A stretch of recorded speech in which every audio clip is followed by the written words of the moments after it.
नमस्कार। आज हामी यस गुल्मी पाल्पा स्याङ्जाको सङ्गम स्थल भनेर चिनिने यस तीनतिर जोडिएको पुलमा छौँ। आजभन्दा 2-3 वर्ष पहिला यसको निर्माण भएको हो। यता हेरेर हिँडिसक्यो, केही हुन्न के, लडिन्न, हिँडिसक्यो। धेरैजनालाई फाइदा भएको छ।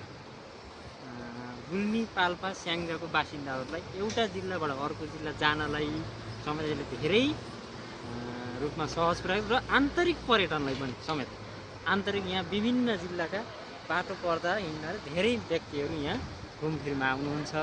हामी पनि आज यस दसैँको लागि यता गुल्मी, यतातिर चाहिँ गुल्मी छ अनि यता पारी स्याङ्जा भने यसको पछाडितिर पाल्पा पर्ने गर्दछ।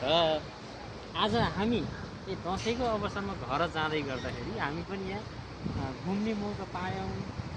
साथीहरू यही हो होइन, यो फेरि यो चाहिँ कालीगण्डकी नदी, कालीगण्डकी नदी हो। यो चाहिँ यहाँबाट बग्दै गएर हजुरलाई थाहा छ देवदहमा गएर यो केसिलीमा मिसिन्छ।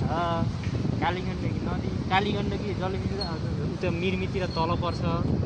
अनि यो खास रिडीमा चाहिँ खास गरी यो ठाउँमा चाहिँ माघे सङ्क्रान्तिमा निकै ठुलो मेला लाग्ने गर्दछ। विभिन्न किसिमका यहाँ आएर नुहाउँदाखेरि आफ्नो गरेको पापहरू पखालिन्छ भन्ने यसको किम्वदन्ती चलिआएको छ। सम्पूर्ण धन्यवाद।